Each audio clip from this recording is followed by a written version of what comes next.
ಎಲ್ಲರಿಗೂ ನಮಸ್ಕಾರ. ಇದು ಮೋದಿ ಕರ್ಮಕಾಂಡದ 7ನೆಯ ಸಂಚಿಕೆ. ನಾನು 6 ಸಂಚಿಕೆಗಳನ್ನು ಮಾಡಿದೆ. ಅದು ಇಡೀ ದಾಖಲೆಗಳನ್ನು ನೋಡ್ತಾ ಹೋದಾಗೆ ಬಗೆದ ಹಾಗೆ ಹಲವು ನಿಗೂಢ ಸತ್ಯಗಳು ಹೊರಗೆ ಬರ್ತಾ ಇದೆ. ಎಸ್ಪೆಷಲಿ ಕಳೆದ ಒಂದು ವಾರದಿಂದ ನನ್ನ ಕಣ್ಣಿನ ಸಮಸ್ಯೆಯಿಂದಾಗಿ ನಾನು ಎಪಿಸೋಡ್ ಮಾಡೋದಕ್ಕೆ ಸಾಧ್ಯ ಆಗಿಲ್ಲ. ಭಟ್ರು ಎಲ್ಲ ಅಡ್ಜಸ್ಟ್ ಆಗಿರಬೇಕು ಅಂತ ಮಾತನಾಡುವುದು ನನ್ನ ಕಿವಿಗೆ ಬಿತ್ತು. ಎನಿವೆ, ನಾನು ದಾಖಲೆಗಳನ್ನು ಸ್ಟಡಿ ಮಾಡಿದ ಹಾಗೆ ಕೆಲವು ಉತ್ತರಿಸಲೇಬೇಕಾದ ಪ್ರಶ್ನೆಗಳು ನನ್ನ ಮುಂದೆ ಇವೆ. ಭಾಳ ಸ್ಪಷ್ಟವಾಗಿ ಒಂದು, ಡಾಕ್ಟರ್ MC ಮೋದಿಯವರ ಕುಟುಂಬದ ವಾರಸುದಾರರಾಗಿರುವ ಸುಭಾಷ್ ಮೋದಿ ಮತ್ತು ಆಡಳಿತಗಾರರಾಗಿರುವ ಕಿಶೋರ್ ಮಾನೆ ಇವರ ನಡುವಿನ ಒಂದು ಜಗಳ ಇದೆ. ಸೊ ದಾಖಲೆಗಳನ್ನು ಪರಿಶೀಲಿಸ್ತಾ ಹೋದ ಹಾಗೆ ಹಲವು ಸತ್ಯಗಳು ಏನಿವೆ ಅದು ಹೊರಗೆ ಬರುವ ಹಾಗೆ ಮಿಸ್ಸಿಂಗ್ ಲಿಂಕ್ಸ್ ಇದೆ.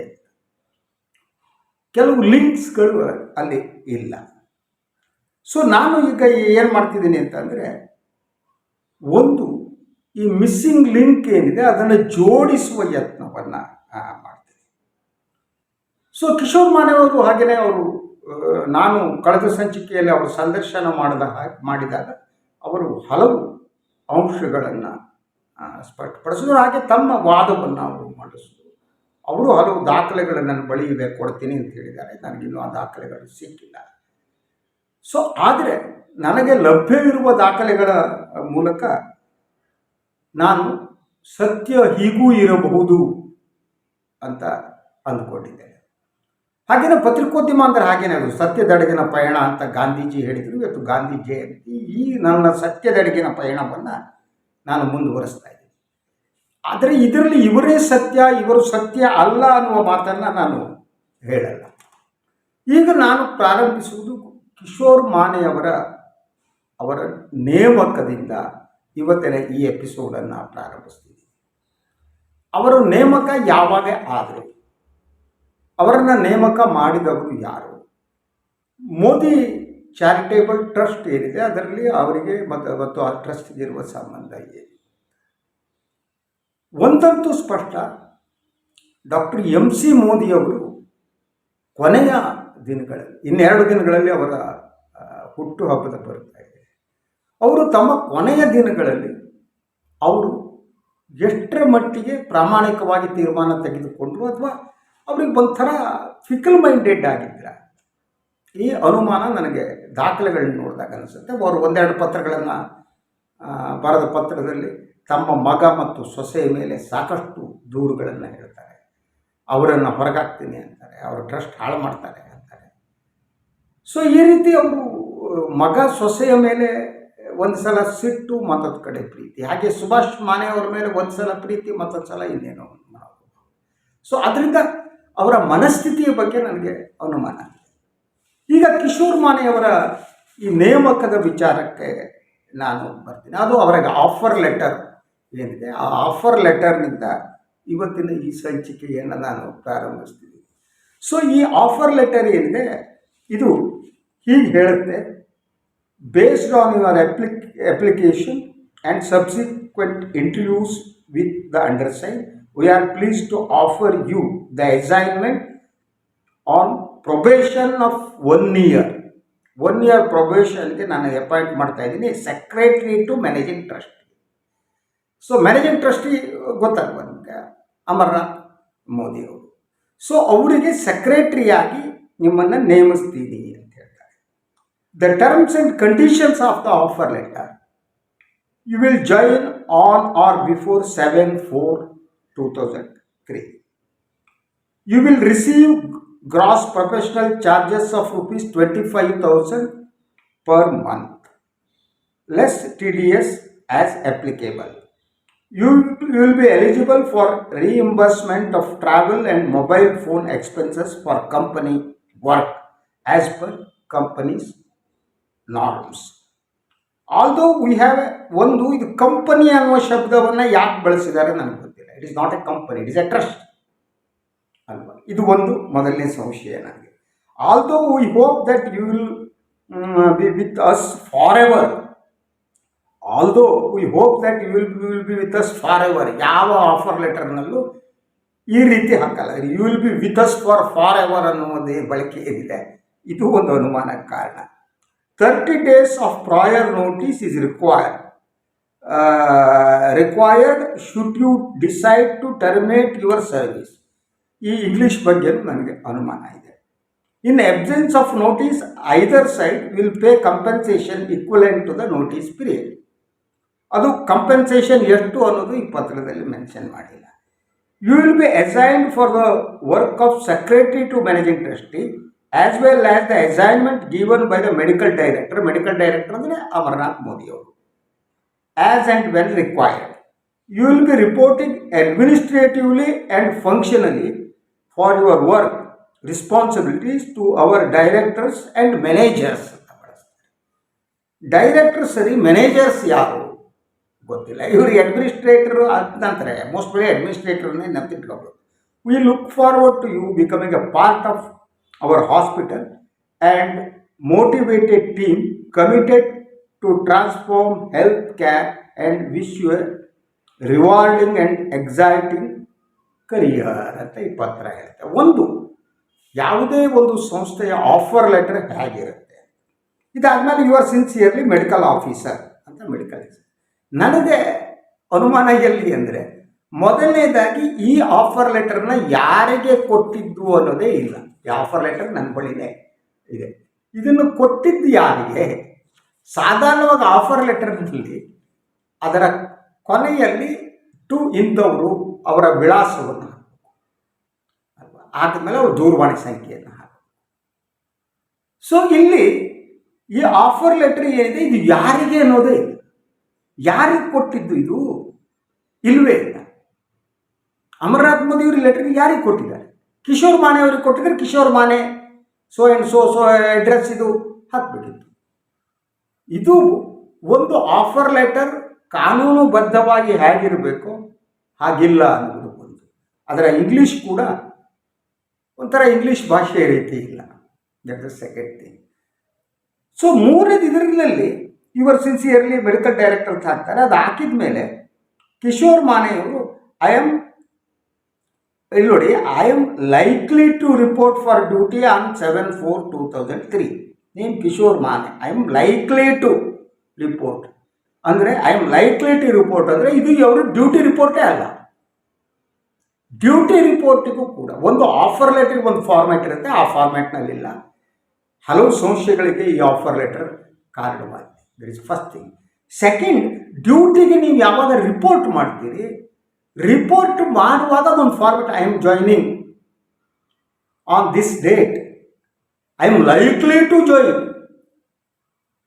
ಇದು ಭಾಳ ಭಾಳ ಅಂದರೆ ಈ ಲೆಟರ್ ಬಗ್ಗೆ ಅನುಮಾನ ಬರುವಂತೆ ಇದೆ. ಒಂದು ಯಾರೋ ಒಬ್ಬರು ಟ್ರೂ ಕಾಪಿ ಅಂತೇಳಿ, ಅವ್ರು ಯಾರು ಅಡ್ವೊಕೇಟು, ಅವ್ರು ಯಾರೋ ಅವ್ರ ವಿಳಾಸ ಇದೆ ಇಲ್ಲಿ. ಅವರು ಯಾರಾದರೂ ಆಫರ್ ಲೆಟರ್ ಕೊಟ್ಟಿದ್ದನ್ನು ಅವರು ಹೋಗ್ಬಿಟ್ಟು ಯಾರೋ ಇವ್ರ ಹತ್ರ ಹೋಗ್ಬಿಟ್ಟು ಲಾಯರ್ ಹತ್ರ ಹೋಗಿ ಮಾಡ್ತಾರೆ ಅನ್ನೋದು ಗೊತ್ತಿಲ್ಲ. ಇದು ನನಗೆ ಭಾಳ ಸೀರಿಯಸ್. ಯಾಕಂದರೆ ನಿಮ್ಗೊಂದು ಆಫರ್ ಲೆಟರ್ ಕೊಡ್ತಾರೆ, ಅದು ನೋಟ್ರಿ ಹತ್ರ ಹೋಗ್ಬಿಟ್ಟು ಮಾಡಿಸ್ತಾರೆ, ಯಾರೂ ಮಾಡಿಸಲ್ಲ ಜಗತ್ತಿನಲ್ಲಿ. ನೀವು ಆಫರ್ ಲೆಟರ್ಗೆ ಜಾಯಿನಿಂಗ್ ಇದ್ದ important is only on offer. Whether Kishore Mane is joined ಆ ಡ್ಯೂಟಿ ಅನ್ನೋದಕ್ಕೆ ಇಲ್ಲಿ ದಾಖಲೆಗಳಿವೆ. ಸೊ ಅದರಿಂದ ಮೊದಲು ಇವರು ಏನು ಇದು ಪದ್ಮಭೂಷಣ ಡಾಕ್ಟರ್ MC ಮೋದಿ ಐ ಹಾಸ್ಪಿಟಲ್ಗೆ ಸೆಕ್ರೆಟರಿ ಟು ಮ್ಯಾನೇಜಿಂಗ್ ಟ್ರಸ್ಟಿ ಆಗಿದ್ದಾರೆಯೇ ಇಲ್ಲವೇ ಅನ್ನೋದು ಕ್ಲಾರಿಫಿಕೇಶನ್ ಇಲ್ಲ. ಈ ದಾಖಲೆಗಳಿಗೆ ಕ್ಲಾರಿಫಿಕೇಶನ್ ಗೊತ್ತಾಗಲ್ಲ, ಕ್ಲಾರಿಫೈ ಆಗಲ್ಲ. According to this only offer has been given, whether ಈ ಜಾಯಿಂಡ್ ಆರ್ ನಾಟ್ ದಾಖಲೆಗಳಿದೆ. ಸೊ ಅದರಿಂದ ಈ ಲೆಟರ್ ಬಗ್ಗೆ ಅವ್ನು ಭಾಳ ಅನುಮಾನ ಬರುತ್ತೆ. ಇನ್ನು ಇದಾದ ಮೇಲೆ ಈ ಆಫರ್ ಲೆಟರ್ ಆಯಿತು, ಕೊಟ್ಟರು, ಇದು ಮಾಡಿದ್ರು ಅಂತ. ಸೊ ಅವರಿಗೆ ಸೆಕ್ರೆಟರಿಯಾಗಿ ಕೆಲಸ ಮಾಡಿದ್ರು ಬಿಟ್ಟರು ಗೊತ್ತಿಲ್ಲ. ಸೊ ವಾಟ್ ಎವರ್ ಇರ್ತದೆ, ಅವ್ರನ್ನ ಕೊನೆಗೆ ಅಡ್ಮಿನಿಸ್ಟ್ರೇಟ್ ಆಗಿ ಕಿಶೋರ್ ಮಾನೆಯವರು ಯಾವಾಗ ಜಾಯಿನ್ ಆದರು. ಸೊ ತಮಾಷೆ ಅಂದರೆ ಆಗ ಆಡಳಿತಾಧಿಕಾರಿ ಇದ್ದವರು ಇವರನ್ನು ಆಡಳಿತಾಧಿಕಾರಿಯಾಗಿ ನೇಮಿಸ್ತಾರೆ. ದಟ್ ಇಟ್ ಸೆಲ್ಫ್ ಇಸ್ ಒಂದು ಕಾನೂನು ಪ್ರಕಾರ ಇಲ್ಲ. ಯಾಕೆಂದರೆ ಯಾರನ್ನಾದರೂ ಅಡ್ಮಿನಿಸ್ಟ್ರೇಟರ್ ಆಗಿ ನೇಮಿಸುವುದಿದ್ದರೆ ಆ ಕೆಲಸವನ್ನು ಮಾಡಬೇಕಾದ್ದು ಟ್ರಸ್ಟ್.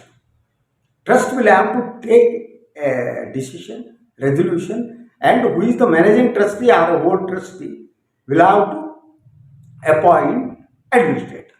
Not administrator. Administrator ಇನ್ನೊಬ್ಬ ಅಡ್ಮಿನಿಸ್ಟ್ರೇಟರ್ ನೇಮಿಸೋದು ಏನಿದೆ ಇದು ಕಾನೂನಿಗೆ ಬದ್ಧವಾಗಿದೆಯೇ? ಕಿಶೋರ್ ಮಾನೆಯವರು ಉತ್ತರ ಕೊಡಬೇಕು. ಯಾಕೆಂದರೆ ಅನುಮಾನ ಏನಿದೆ, ನೀಡ್ ಆಫ್ ಸಸ್ಪಿಷನ್. ನಾನು ಹೇಳ್ತಾರೆ, ನಾನು ಈಗಲೂ ಕೂಡ ನಾನು ಯಾರನ್ನು ದೂರಲ್ಲ, ನಾನು ದಾಖಲೆಗಳನ್ನ ಇಟ್ಟುಕೊಂಡು ಇಲ್ಲಿ ಮಾತಾಡ್ತೀನಿ. ಇದಕ್ಕೆ ಕಿಶೋರ್ ಮಾನೆಯವರು ಉತ್ತರ ಕೊಡಬೇಕು. ಹೇಗೆ ಒಬ್ಬ ಅಡ್ಮಿನಿಸ್ಟ್ರೇಟರ್ ಇನ್ನೊಬ್ಬ ಅಡ್ಮಿನಿಸ್ಟ್ರೇಟರ್ನ ನೇಮಿಸ್ತಾರೆ? ಸೊ ಅಡ್ಮಿನಿಸ್ಟ್ರೇಟರ್ನ ನೇಮಿಸುವುದು ಟ್ರಸ್ಟ್ನ ಕೆಲಸವೇ, ಅಥವಾ ಆಡಳಿತಾಧಿಕಾರಿಯಾಗಿ ನೇಮಕಗೊಂಡೊಬ್ಬನು ಇನ್ನೊಬ್ಬರನ್ನು ನೇಮಿಸ್ಬಿಡ್ಬೋದು? ಸೊ ಅವರಿಗೆ ಪವರ್ ಆಫ್ ಅಟಾರ್ನಿನೇ ಎಲ್ಲ ಅಧಿಕಾರವನ್ನು ಕೊಟ್ಟಿದ್ರು ಅಂತ ಇಟ್ಕೊಳ್ಳಿ. ಆದರೂ trust will have to take a resolution, or trust will have to issue a letter telling that this man has been appointed as the administrator of the hospital. ಇಲ್ಲಿ ಈ ನೇಮಕಾದರೆ ಮೊದಲು ಅವರು ಮ್ಯಾನೇಜಿಂಗ್ ಟ್ರಸ್ಟಿಯ ಸೆಕ್ರೆಟರಿಯಾದ ನೇಮಕ ಏನಿದೆ, ಆಫರ್ ಲೆಟರ್ ಇದೆ, ನೇಮಕದ letter ಇಲ್ಲ, appointment order ಇಲ್ಲ. ಅಪಾಯಿಂಟ್ಮೆಂಟ್ ಇಲ್ದಿದ್ರು ಓಕೆ ಫೈನ್, ಅದು ಅವರಿಬ್ಬರ ನಡುವೆ ಅಗ್ರಿಮೆಂಟ್ ಆದರೆ that should be an agreement copy. Agreement ಕಾಪಿನೂ ಇಲ್ಲ, only it's offer letter is there. Offer letter itself is invalid. Offer ಕೊಟ್ಟ ಮೇಲೆ ಇವನು ಜಾಯಿನ್ ಆಗಿದ್ರೆ ಆವಾಗ ಇದಕ್ಕೆ ಬೆಲೆ ಬರುತ್ತೆ. ಸೊ ಜಾಯ್ನಿಂಗ್ ರಿಪೋರ್ಟ್ ಕೊಡಬೇಕು, ಜಾಯ್ನಿಂಗ್ ರಿಪೋರ್ಟ್ ಇಲ್ಲ. ಸೊ ಹೀಗೆ ಇಟ್ಸ್ ನೀಡಲ್ ಆಫ್ ಸಸ್ಪಿಷನ್ ಅಂತ ನಾನು ಏನಂತೀನಿ, ಆ ನೀಡಲ್ ಆಫ್ ಸಸ್ಪಿಷನ್ ಇಲ್ಲಿ ಸುತ್ತಾ ಇದೆ ಆ ಕಡೆ ಈ ಕಡೆ. ಸೊ ಹಲವು ಲೂಪ್ ಹೋಲ್ಸ್ಗಳಿವೆ. ಕಾನೂನುಬದ್ಧವಾಗಿ ಇದು ಏನು ಅಂದರೆ ನ್ಯಾಯಾಲಯದಲ್ಲಿ ನಿಲ್ಲದೇ ಇಲ್ಲ. ಸೊ ಇದರ ಬಿಟ್ಟು ಬೇರೆ ದಾಖಲೆಗಳಿದೆ, ಅದನ್ನ ಕಿಶೋರ್ ಮಾನೆಯವರು ಸ್ಪಷ್ಟಪಡಿಸಬೇಕು. ಕಿಶೋರ್ ಮಾನೆಯವರು ತಾವು ಈ ಒಂದು ಬಿಲ್ಡಿಂಗನ್ನು ಕಟ್ಟುವುದಕ್ಕೆ ಎಷ್ಟು ಪ್ರಯತ್ನ ಮಾಡಿದ್ವಿ ಮೇಲ್ಗಡೆ ಅಂತ ಅನ್ನೋ ಮಾತನ್ನು ಕೂಡ ನಮ್ಮ ಸಂದರ್ಶನದಲ್ಲಿ ಹೇಳಿದರು. ಆದರೆ ಈ ಬಿಲ್ಡಿಂಗನ್ನು ಕಟ್ಟಿದ್ದು, ಕೆಳಗಡೆ ಕಟ್ಟಿದ್ದು ಡಾಕ್ಟರ್ MC ಮೋದಿಯವರಿದ್ದಾಗ. ಆವಾಗ ಸುಭಾಷ್ ಮೋದಿಯವರು ನಾನೇ ನಿಲ್ಲಿಸಿ ಕಟ್ಟಿಸಿದ್ದೀನಿ ಅನ್ನೋ ಮಾತನ್ನು ಹೇಳ್ತಾರೆ. ನಾನು ಅದಕ್ಕೆ ಹೇಳಿದೆ, there is some missing links ಅಂತ. ಅದಕ್ಕೆ ಇದಕ್ಕೆ ಹೊಂದಲ್ಲ. ಮತ್ತು ದಾಖಲೆಗಳು ಏನಿವೆ, ದಾಖಲೆಗಳು ಭಾಳ ಸ್ಪಷ್ಟವಾಗಿ ನೀಡ್ ಆಫ್ ಸಸ್ಪಿಷನ್ ಎತ್ತೆತ್ತಲೋ ತಿರುಗ್ತಾ ಹೋಗುತ್ತೆ. ಸೊ ಮೋದಿ ಬಳಗದವರ ಪ್ರಕಾರ, ಸುಭಾಷ್ ಮೋದಿಯವರ ಬಳಗದ ಪ್ರಕಾರ ಅವರು ಹೇಳೋದೇ ಬೇರೆ. ಇದು ಫ್ಯಾಬ್ರಿಕೇಟೆಡ್ ಡಾಕ್ಯುಮೆಂಟ್ಸ್ ಅಂತ. ಒರಿಜಿನಲ್ ಡಾಕ್ಯುಮೆಂಟ್ಸ್ ಯಾವುದು ಇದೆಯಾ, ಅದೇನು, ಅದನ್ನು ಕಿಶೋರ್ ಮಾನೆಯವರು ಕೊಡಬೇಕು. ಅವರ ಅಭಿಪ್ರಾಯವನ್ನು ಈಗ ನಾನು ಎತ್ತಿರುವ ಪ್ರಶ್ನೆ ಏನಿದೆ, ಮೊದಲನೇದಾಗಿ ಅವರ ನೇಮಕದ ಬಗ್ಗೆನೇ ಇಲ್ಲಿ ಸಂಶಯ ಇದೆ. That first thing he will have to clarify that. Whether he has any documents, yes, he will have to produce the documents. ಆವಾಗ ಸತ್ಯವನ್ನು ತಿಳಿಸಕ್ಕೆ ಸಾಧ್ಯ ಆಗುತ್ತೆ. ಅದಿಲ್ಲ ಅಂತಂದರೆ ಅನುಮಾನ ಹಾಗೆ ಇರುತ್ತೆ. ಇದು ಅನುಮಾನದ ಹುತ್ತ. ಈ ಅನುಮಾನದ ಹುತ್ತದ ಒಳಗಡೆ ಎಷ್ಟು ಹಾವುಗಳಿವೆ ಗೊತ್ತಿಲ್ಲ.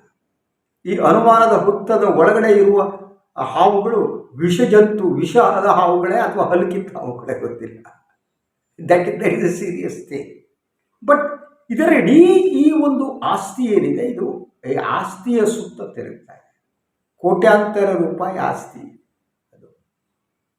ಸೊ ಇದು ಇಬ್ಬರ ನಡುವಿನ ಜಗಳವಾಗಿ ನಿಂತಿದೆ. ಈಗ ಅದು ಸುಭಾಷ್ ಮೋದಿ ವರ್ಸಸ್ ಕಿಶೋರ್ ಮಾನೆಯವರ ಜಗಳವಾಗಿ ನಿಂತಿದೆ. ಇಬ್ಬರು ಸತ್ಯವನ್ನು ಬಹಿರಂಗಪಡಿಸಬೇಕು.